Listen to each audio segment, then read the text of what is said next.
네, 안녕하세요. 건강한 생활에 대해서 국민공통교육과정 수준으로 쉽고 간단하게 정리해주는 전쌤입니다. 자, 오늘은 7대 영양소 중에서 물에 대해서 얘기를 해보려고 합니다. 자, 물은 에너지도 내지 않는 물질이고 그렇다고 몸에 꼭 필요한 건가? 라고 의문을 가질 수도 있지만 우리 몸을 차지하고 있는 70% 이상을 차지하고 있는 영양소 중에 하나가 물이기 때문에 이제 물을 먼저 시작을 하도록 하겠습니다. 자, 우리 몸의 70%가 물이다라는 말은 많이 들어보셨죠? 그런데 이제 우리 몸을 지구에 많이 비유를 하기도 해요. 소우주, 지구에 많이 비교를 하기도 하는데, 자, 지구 표면에 3분의 2가 바다잖아요. 그 비율과 우리 몸에서 물이 차지하고 있는 비율이 되게 유사한 것도 정말 신기한 것 같아요. 자, 그러면 물에 대해서 얘기를 하기 전에 저는 대학교에 처음에 가서 일반 생물학을 배웠는데요. 그때 첫 시간에 물만 1시간 동안 강의를 하시더라고요, 교수님이. 그래서 그때 배웠던 내용이 무엇인지 좀 곰곰이 생각을 해봤더니, 자, 물의 특징에 대해서 좀 정리를 쭉 해주셨어요. 그 중에 한 3가지 정도로 추릴 수가 있는데, 자, 첫 번째는, 자, 물은 비열이 크다. 여러분, 비열 이런 말 어려우시죠? 어려우시지만 우리 아이들은 중학교 1학년 때 배운답니다. 자, 비열이라는 건 뭐냐면 물질의 종류에 따라 달라지는 값인데, 어떤 물질은 똑같이 열을 받아도 온도가 빨리 높아지고 어떤 물질은 똑같이 열을 받아도 온도가 천천히 올라가는 그런 물질의 차이가 있잖아요. 자, 비열이 크다라는 건 뭐냐면 온도를 변화시킬 때 더 많은 열이 필요하다는 뜻이에요. 그러니까 무슨 뜻이냐? 잘 온도가 안 변한다라고 생각해 주시면 돼요. 그런데 우리가 알고 있는 물질 중에서 물이 굉장히 비열이 큰 편입니다. 그러니까 물은 온도를 변화시키기 어려운 물질이에요.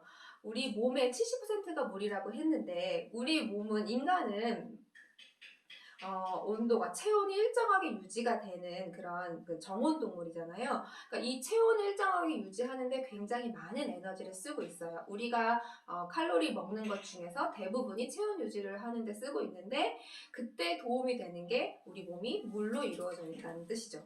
캔커피를 겨울에 하나 샀어요. 근데 자, 캔 커피를 마시기 위해서 산 게 아니라 이게 너무 추워가지고 손을 녹이려고 커피를 하나 샀어요. 근데 이걸 마셔버리고 빈 캔만 남으면 얘가 빨리 식어버리죠. 근데 그 캔커피가 캔 안에 남아있는 동안에는 천천히 식기 때문에 우리는 따뜻함을 계속 오래 느낄 수가 있죠. 그거랑 같은 이유라고 보시면 돼요. 자, 그 다음에 또 물은 어떤 특징이 있냐면 물질을 잘 녹입니다. 자, 좋은 용매다라는 표현을 과학 시간에 쓰거든요. 그러니까 잘 녹이는 물질이에요. 그러면 물에는 뭐가 잘 녹을까요? 우리 일상생활에서 보면 설탕 물에 되게 잘 녹죠. 그리고 소금도 물에 되게 잘 녹거든요. 자, 설탕같이 포도당이라던가 아미노산이라던가 이런 것들 굉장히 물에 잘 녹습니다. 그 두 번째 소금과 같이 미네랄 성분들, 비타민 성분들 물에 굉장히 잘 녹죠. 심지어 뭐도 녹아 있냐면 물에는 수소 이온도 녹아 있습니다. 자, 물에 녹아 있는, 그러니까 우리 몸에 있는 물에 녹아 있는 수소 이온의 농도가 우리가 pH라고 얘기하는 산성이냐, 중성이냐, 염기성이냐 얘기하는 그 아이인데요. 우리 몸의 체액은 약알칼리성입니다. 자, 그 이유는 뭐냐면 그러니까 우리 몸을 차지하고 있는 물은 순수한 물이 아니라 무언가가 녹아 있는 거죠. 알칼리성 물질들이 녹아 있습니다. 대표적인 알칼리성 물질이 뭐가 있냐면 칼슘, 마그네슘 이런 미네랄들이 물에 녹으면 알칼리성이 드는데요. 이런 애들이 체액에 많이 녹아있기 때문에 우리 몸은 약알칼리성이라고 보시면 됩니다. 자, 그 다음에 또 물은 어떤 성질이 있냐면 잘 흐르는 성질이 있죠. 그래서 앞에서 얘기했던 물은 잘 물질을 녹인다고 했으니까 그 물에 잘 녹은 물질들을 잘 운반해 줄 수 있는 역할을 하게 됩니다. 그래서 이런 여러 가지 특징들 때문에 지구에 사는 생물들은 이제 몸의 대부분이 이제 혈액으로 이루어져 있게 되겠죠. 자, 그러면 우리가 영양소라는 건 뭐냐면 우리가 살아가는데 음식물로 섭취해야 되는 물질들을 영양소라고 얘기한다고 했잖아요. 그러면 영양소로서의 물은 어떤 특징을 가지고 있는지 좀 살펴볼게요. 제가 대학교 다닐 때 실험실에 가면요. 엄청 큰 물탱크가 하나 있었어요. 자, 그 물탱크는 어떤 거냐면 실험에 사용하기 위해서 필요한 증류수를 모아두는 큰 물탱크가 있었거든요. 근데 그 증류수를 막 계속 받고 있어요. 보면 가느다란 호스에 물이 똑똑똑똑 쫄쫄쫄쫄 이렇게 나오는 그런 물탱크가 있었어요. 그리고 또 그 옆에는 어떻게 써 있었냐면 마시지 말라고. 그래서 저는 궁금했거든요. 얘도 물인데 왜 마시면 안 될까? 자, 그 실험실에 있는 아주 큰 증류수를 만드는 그런 통은요, 정수기라고 할 수 있죠. 근데 그런 필터는 뭐가 있냐면 멤브레인 필터라는 애가 있어요. 걔는 자, 물이 들어가면 물에는 아까도 얘기한 것처럼 여러 가지 물질이 녹아 있다고 했으니까 걔를 싹 걸러내고 순수한 물, H2O라고 얘기하는 순수한 물만 남기고 다 걸러내는 필터가 멤브레인 필터입니다. 그래서 실험실에는 다른 물질이 녹아있으면 안 되니까, 그럼 실험에 영향을 주니까 순수한 물이 필요하거든요. 그래서 증류수를 만들어내는 그런 필터가 하나씩 있죠.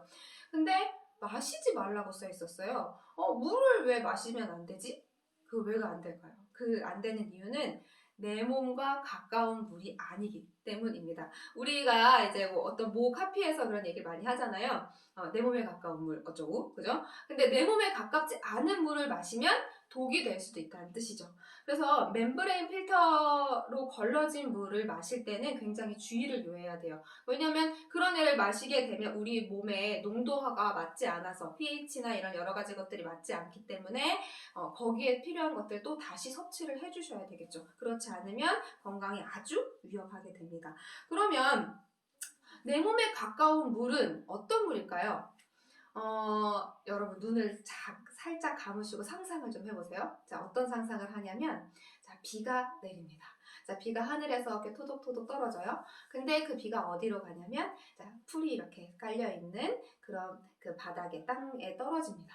자, 그 물들이 뿌리를 거쳐서, 흙을 거쳐서 이렇게 그 땅속으로 들어가요. 그러면 조금 땅속으로 들어가다 보면 흙에서 모래로 지층이 바뀝니다. 그 다음에 다시 돌로 되어 있는 기반암층을 지나가게 되거든요. 자, 그랬다가 다시 모래를 거쳐서 퐁퐁퐁 샘물이 솟아올라요. 자, 그 물을 마신다고 생각을 해보세요. 두 손으로 이렇게 물을 떠서 마신다고 생각을 해보세요. 어떤 느낌이세요? 내 몸에 가까운 물. 그런 느낌이시겠죠? 그죠? 우리가 마시는 물이라는 걸 상상할 때는 그 실험실에 있는 증류수가 아니라 그런 샘물을 마시는 그런 느낌이 더 영양소에 가까운 느낌이죠. 그래서 그러면 그런 물들은 어떤 특징이 있냐? 우선 걸러지죠. 들어온 것들은 모래를 통과하면서, 흙과 모래를 통과하면서 걸러지게 됩니다. 그 다음에 모래와 기반암, 그 암석을 통과하면서, 돌을 통과하면서 그 암석을 구성하고 있는 성분들이 물에 녹아 들어가게 되겠죠. 그게 뭐예요?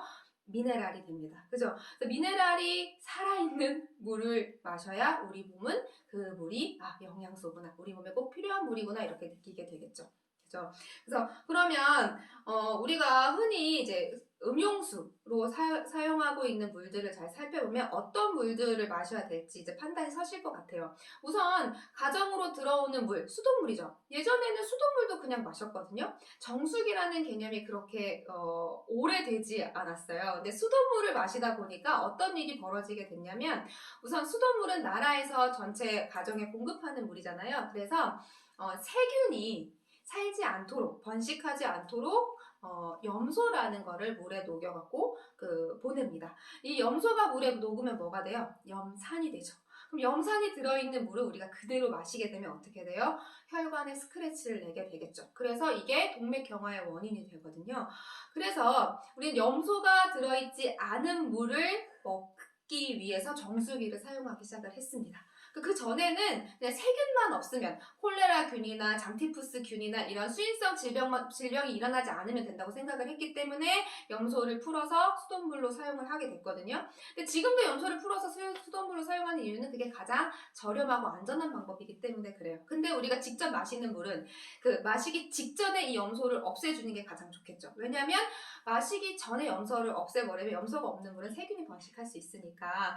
그래서 이제 염소는 몸에 해롭지만 세균을 살지 않게 하기 위해서는 꼭 필요한 물질이다. 어쩔 수 없는 거죠. 그래서 먹기 직전에 염소를 걸러내주는 게 좋겠죠.